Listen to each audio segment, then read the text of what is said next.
कैसे तुम्हारे जीवन का उत्थान होगा, तो एक गुरु ही बता सकते हैं। गुरु को क्या लेना देना। गुरु शिक्षा दे रहे हैं, आज तुम्हें वह शिक्षा शिष्यों को देते हैं अथवा श्रावक को देते हैं, तो आज तुमको उनकी बात बुरी लग सकती है, लेकिन ध्यान रखना भवात्माओं, गुरुओं के एक एक वचन औषधि का काम करते हैं। जब हमारा अशुभ कर्म का उदय होता है, जब हमारा तीव्र पाप कर्म का उदय चल रहा होता है, तब हमको गुरु की वाणी सुहाती नहीं है। भले ही मुख से ना कह पाए, लेकिन मन ही मन आपके कुविचार पैदा हो जाते हैं। मन ही मन में उल्टे सीधे परिणाम खराब होने लगते हैं, लेकिन आपको श्रद्धा नहीं होता। और जिस दिन तुम्हारे परिणाम गुरुओं के, अपने गुरु के प्रति खराब आ रहे हैं, अथवा कि गुरु मेरा अहित चाहते हैं, गुरु तो बस भलाने ही महाराज को ज़्यादा चाहते हैं, उन माता जी को ही सबसे ज़्यादा चाहते हैं।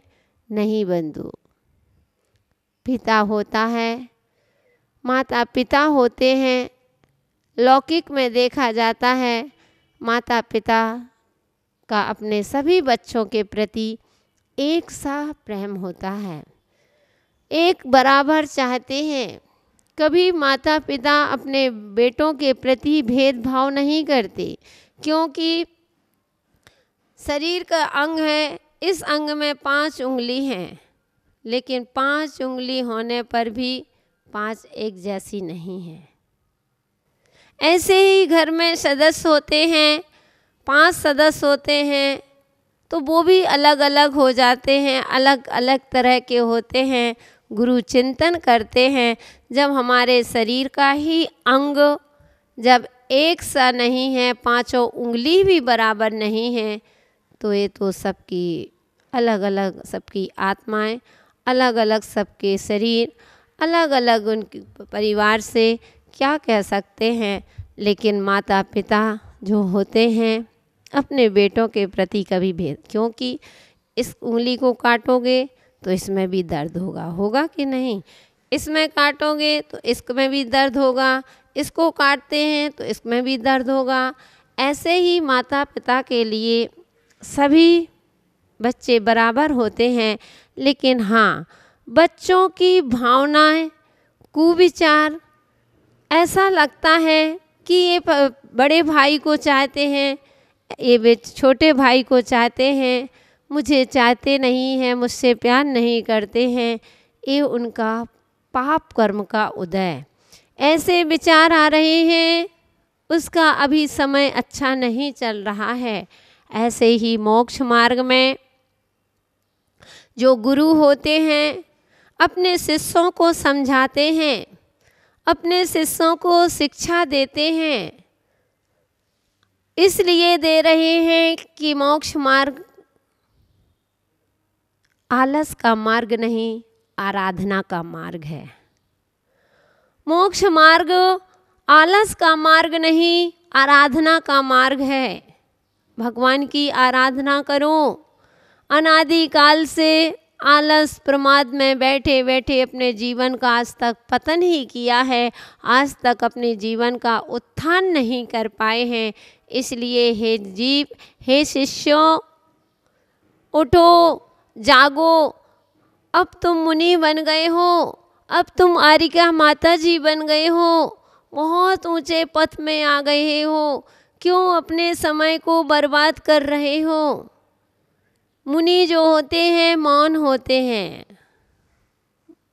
मौन यानी मौन, ऐसे नहीं इशारा उशारा नहीं, मौन होते, खुश होते हैं, अपनी साधना में संलग्न रहते हैं। क्या दूसरों की बातें सुनना, जितने दूसरों की बातें सुनोगे उतना ही अपना मन खराब, क्योंकि अनादिकाल के ज़्यादा संस्कार पड़े हैं। मोक्ष मार्ग के संस्कार कम होते हैं। अनादिकाल से यह जीव परिभ्रमण कर रहा है, राग देश की भूमिका में रहा है, वह राग देश से करता करता उसका क्या पता कौन सा पुण्य का उदय आया कि उसको प्रभु का दर्शन, गुरु का दर्शन और इसके ऐसे भाव हुए। बहुत पूर्व में पुण्य किया होगा तो तुम मुनि महाराज बन गए, तुम आर्यिका माता जी बन गई हो, और फिर भी इस मार्ग में आकर के अपने परिणामों को मत गिराओ। अब वह तुम्हें शिक्षा देते हैं, तुमको समझा रहे हैं, लेकिन जब हमारे पाप कर्म का, मैंने बताया, जब पाप कर्म का तीव्र उदय होता है, जब हमारे अशुभ कर्म बहुत पास में ही आ जाते हैं, तब हमारे गुरुओं के प्रति भी, गुरु के प्रति भी श्रद्धा नहीं रहता है।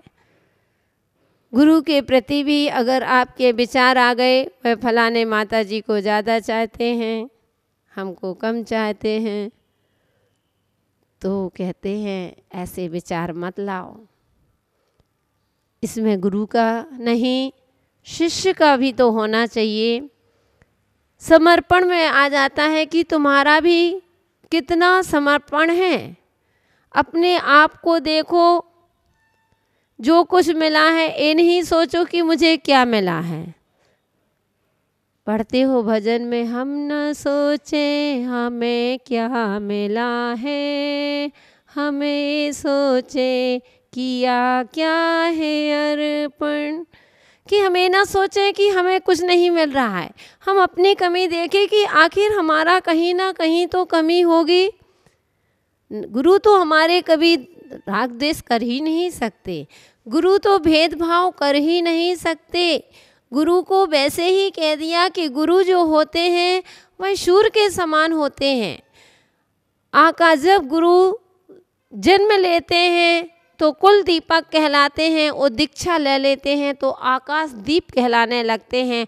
वो आकाश दीप जो होता है वह कभी भेदभाव नहीं करता। आकाश दीप यानी समझ गई, यानी सूर्य। सूर्य की उपमा दी है कि गुरु जो होते हैं सूर्य के समान होते हैं। सूर्य कभी भेदभाव नहीं करता कि मैं तुम्हारे घर में प्रकाश करूँगा, उनके घर में अंधेरा करूँगा। कभी किया क्या? नहीं। वह कभी भेदभाव नहीं करता है। और तुमने ही बंदो सारी खिड़की बंद कर लो, सारे दरवाजे बंद कर लो, कहीं भी प्रकाश को पहुंचने का स्थान ना हो, और फिर कहो कि सूर्य की गलती है कि सूर्य फलाने व्यक्ति के घर में इतना प्रकाश देता है और मेरे घर में इतना अंधेरा के अंधेरा मचा हुआ है। सूर्य को ऐसा नहीं करना चाहिए। बंधुओं, यही सोच तुम्हारे जीवन को बर्बाद कर देगी। यही नेगेटिव सोच तुम्हारे जीवन को पतन की ओर ले जाएगी। यही संसार में परिभ्रमण करा देगी। आज अच्छे विचार होंगे तभी उठ पाओगे। तो गुरु जो होते हैं शिष्यों के लिए, सभी के लिए बराबर शिक्षा देते हैं।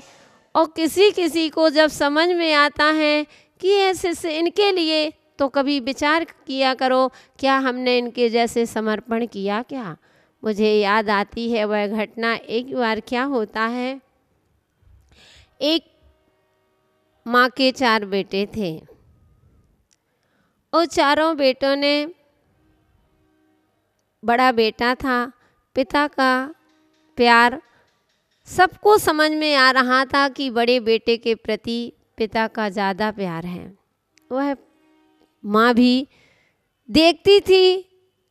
तो वो एक दिन माँ अपने बच्चों को अलग करके वह अपने पति से कहती है कि सुनो जी, तुम्हारे लिए तो चारों बेटे बराबर होना चाहिए।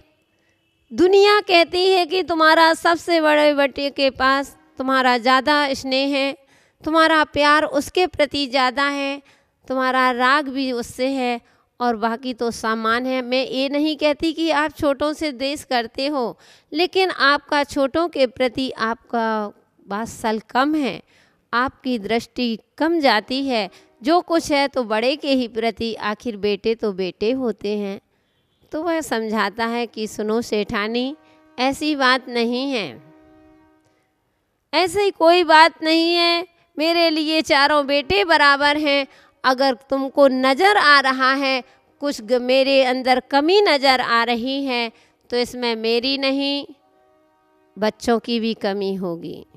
उसने कहा नहीं, बच्चे तो आपको सभी लोग रिस्पॉन्स देते हैं, आपको सम्मान देते हैं, बराबर से आपके लिए विनय शिष्टाचार से रहते हैं, आपकी विनय करते हैं, मैं कैसे। तो उसने कहा नहीं, मेरे अंदर कोई भेदभाव नहीं, अगर करना है तो आज इसकी परीक्षा करते हैं। बंधु वह परीक्षा करने बैठ जाते हैं और पैर में फोड़ा का बहाना बना लेते हैं कि फोड़ा हो गया। अब पिता 2 दिन 3 दिन गया ही नहीं, काम पर नहीं जा रहा है। तो बेटे आए, बोले पिताजी आप क्यों नहीं पहुंच रहे हैं, आप 3-4 दिन से घर में बैठे हैं। जो छोटा था, दूसरे नंबर, तीसरे नंबर, चौथा नंबर, सभी लोग। तो एक बोला कि वह पिता कहता है कि बेटा मेरे पैर में फोड़ा हो गया है, बहुत बड़ा फोड़ा हो गया है, इसलिए मैं चल नहीं सकता हूँ। जो चौथे नंबर का था वह कहता है पिताजी चलो आपको मैं डॉक्टर के पास ले चलता हूँ, उसका ऑपरेशन वगैरह करके आपका इलाज कराता हूँ। वह कहता है नहीं, मैं नहीं जाऊँगा। दूसरा कहता है कि चलो पिताजी कोई बात नहीं, आपको तकलीफ़ है तो मैं डॉक्टर को यहीं ले कर के आता हूँ। तीसरे नंबर वाले ने भी कह दिया कि यहीं बुला करके मैं इलाज कर। तो वह पिता कहता है सुनो बेटा, मेरे बचपन में जब मैं छोटा था तब मेरा पैर में ऐसे ही फोड़ा हुआ था, मेरा फोड़ा ऐसे दूर नहीं होगा, इसके जो पक गया है, इसकी पीप जो होती है, मुख से जो कोई चूसेगा तब मेरा ये फोड़ा दूर होगा। अरे मुख में कौन फोड़े को चूसेगा, पस आदि को कौन मुख में लेगा। इतनी पस सभी तीसरे बेटे से, दूसरे बेटे से, पहले चौथे नंबर के बेटे से, सभी से कहा बेटा एक बार अगर तुम मेरे बेटे हो, मेरा इलाज कर सकते हो तो मुख से इस फोड़े को चूस लो और तो मेरा फोड़ा ठीक हो जाएगा। तीनों ने मना कर दिया। चौथा आया, जो पहले नंबर का बेटा था, जो दुनिया कहती थी, यहाँ तक कि उसकी माँ को स्वयं को समझ में आता था कि बड़े बेटे को तुम ज़्यादा प्यार करते हो, तो उसने कहा कि लाओ पिताजी मैं चूसता हूँ, मुख में पस भर लूँगा और थूक दूँगा, कुल्ला कर लूँगा, लेकिन पिताजी आप स्वस्थ हो गए, आपकी स्वस्थता मेरी हर प्रसन्नता का कारण है। पिताजी आप हैं तो मैं हूँ, आपसे मेरा जीवन बना है, आज मैं जो भी हूँ आपकी बदौलत हूँ, इसलिए लाओ पिताजी मैं चूसता हूँ। और उसने जैसे ही मुख में लिया तो बंधु वह फोड़ा नहीं था, उसने पिता ने एक बहाने फोड़ा का बहाना लेकर के पैर में एक पका हुआ आम बांध रखा था। तो समझ गए ना, समझ में आ गई होगी मेरी बात। और वैसे भी इनडायरेक्ट बात जल्दी समझ में आती है। कहने का तात्पर्य बंधुओं कि जब हमारा खुद का समर्पण होगा। 3 बेटे थे, उन्होंने क्यों मना कर दिया। एक कहता है डॉक्टर के पास ले चलता हूँ, एक कहता है डॉक्टर को यहीं बुला लेता हूँ, दूसरा भी कहता है कि डॉक्टर को जैसे भी होगा आप इलाज कराओ, जो भी पैसा लगेगा। लेकिन मुख से पस को चूसने वाला कोई नहीं था। और पस किसने चूसी, क्या वह पस थी? नहीं बंधु, ये होती है। तो हमें सभी शिष्यों से हमारा कहना होता है कि अपने गुरु के, जो गुरु कह रहे हैं उस बात को मानो, अपने समय को बर्बाद मत करो, अपने भावों को मत गिराओ। तो गुरु पग पग पर तुमको संभालते हैं और हमारे पूज्य गुरुदेव हमेशा कहा करते हैं कि ध्यान रखना, गुरु तुमको पिछी कमंडल पकड़ा सकते हैं, लेकिन गुरु तुमको गुण स्थान नहीं दे सकते। गुण स्थान यानी भाव हमको ही बनाना पड़ेंगे। अच्छे भाव बनाओगे, अच्छी गति में जाओगे, और बुरे भाव करोगे तो बुरे गति में, नीच गति में जाओगे। इसलिए हमें अपने भावों को हमेशा संभाल करके रखें।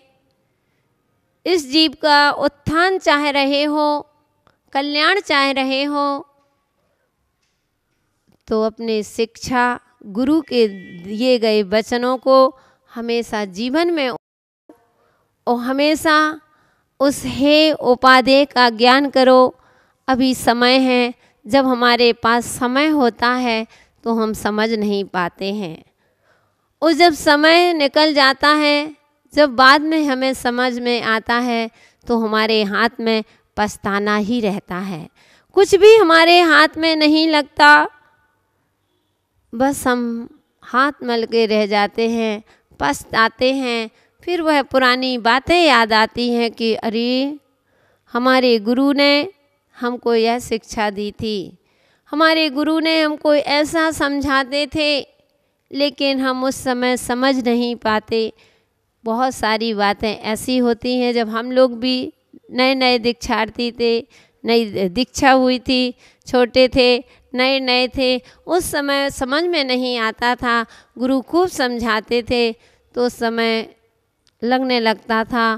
थोड़ा सा पढ़ाई आदि में भी कभी कभी मन नहीं लगता था, तो गुरु बहुत समझाते थे। कभी कभी तो जोर से भी बोला करते थे तो बुरा भी लग जाता था, लेकिन जब धीरे धीरे समझ में आता है, तब आज एक एक गुरु की शिक्षा, आज जो भी है गुरु की शिक्षा बहुत जीवन में काम आ रही है। पग पग पर गुरु के एक एक वचन याद आते हैं कि हमारे गुरुजी ने हमारे लिए ऐसी शिक्षा दी थी। हमारे गुरुजी ने कहा था वह समय आएगा, आज के समय वक्ता की पूछ होती है, ज्ञान की पूछ होती है,